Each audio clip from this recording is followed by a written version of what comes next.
चंडीगढ़ नगर निगम के चुनावों को लेकर माहौल गरमाने लगा है। सियासी पार्टियां तैयारियों में जुटी हैं। इस बार एक और बड़ा रोचक पहलू सामने आ रहा है। वो है शहर के दर्जनों RWAs यानी रेजिडेंट वेलफेयर एसोसिएशंस का रवैया। इस रविवार को RWAs के मेंबर सेक्टर 44 में इकट्ठा हुए और MC इलेक्शंस को लेकर मंथन किया। इस खास बैठक में जो नतीजा निकलकर सामने आया वो बड़ा ही इंटरेस्टिंग है।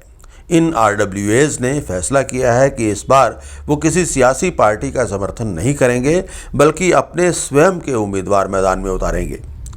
ये कैसे संभव होगा? इस सिलसिले में हमने दो बड़े ही एक्टिव RWA नेताओं के साथ बातचीत की।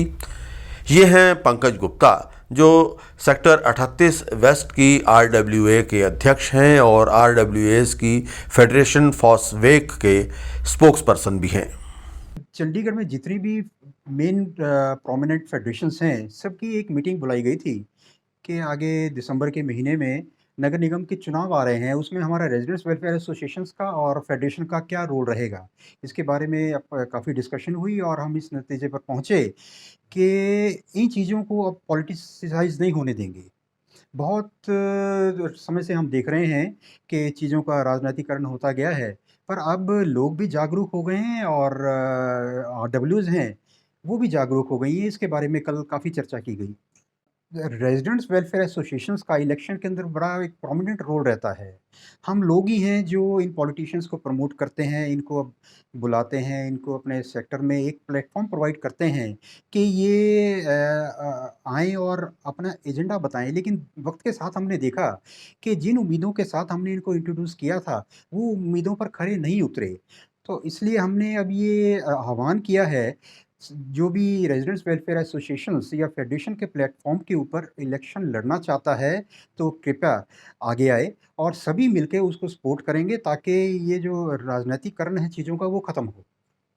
कल की जो मीटिंग बुलाई गई थी सी फॉरवो के प्लेटफॉर्म पे, इस पे तकरीबन जितनी भी बड़ी फेडरेशंस हैं चंडीगढ़ में, चाहे फॉसफेक है, चाहे अपना क्रॉफेड है, सी फॉरवो है और भी कई फेडरेशंस हैं, तो सभी एक प्लेटफ़ॉर्म पर आए और इस बात के ऊपर सहमति बनी। लोग जो है पार्टी के नाम पर वोट ना दें, कैंडिडेट के नाम पर वोट दें।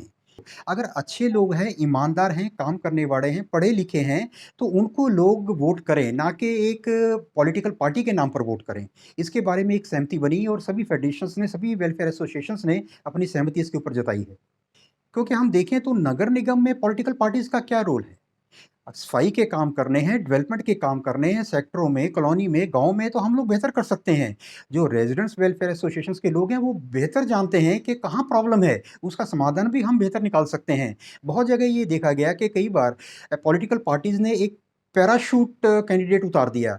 जो कैंडिडेट है, वो तो रहता है किसी और सेक्टर में, काउंसलर है किसी और सेक्टर का, तो वो उसकी प्रॉब्लम्स को समझ ही नहीं पाता। जो लोग सेक्टर के अंदर रहते हैं, अगर उन्हीं में से कोई काउंसलर बन के अंदर आए, तो डेवलपमेंट का काम भी बेहतर होगा और समस्याओं का समाधान भी तेज़ी से होगा। और ये हैं सी फॉरवो के संयोजक विनोद वशिष्ठ। विनोद वशिष्ठ का कहना है कि RWA सभी चुनाव लड़ेंगी, ये फैसला अभी नहीं किया गया है। हाँ, इतना ज़रूर है कि कुछ इलाकों के लोग अपने मौजूदा पार्षदों से बिल्कुल भी खुश नहीं हैं। इन इलाकों में RWAs ने अपना उम्मीदवार खड़ा करने का मन बना लिया है। हमारा अकेली इंटेंशन ये है कि अच्छे लोग म्युनिसिपल हाउस में आए। हम चाहते हैं लोग थोड़े अच्छे आए, आपस में लड़ाई ना करें। अभी क्या देखा हमने, इतनी मेजोरिटी में म्युनिसिपल हाउस है, मेयर का इलेक्शन होता है हर साल, उसके खिलाफ ही उसी पार्टी का एक और मेयर खड़ा हो जाता है। कभी मेयर ने मीटिंग बुलाई, उसी पार्टी के जितने काउंसलर्स हैं वो गैर हाजिर हो गए। ये हमें मजाक लगता है, ऐसा नहीं होना चाहिए। जी, कल हमने इसी मुद्दे के लेकर मीटिंग बुलाई थी, जिसमें कुछ लोगों ने बात स्पष्ट कर दी। एक जितने सौदर्न सेक्टर्स हैं चंडीगढ़ के, कोऑपरेटिव हाउस बिल्डिंग सोसाइटीज़ हैं, उनके यहाँ पे 2 काउंसलर्स के वार्ड्स की सीटें हैं। उन्होंने मन बना लिया, क्योंकि वहाँ पे जो काउंसलर थे वो वहाँ के रहने वाले नहीं थे, तो उन्होंने डिसाइड कर लिया है ऑलरेडी कि वो RW की तरफ से 2 लोग इलेक्शन में खड़े करेंगे।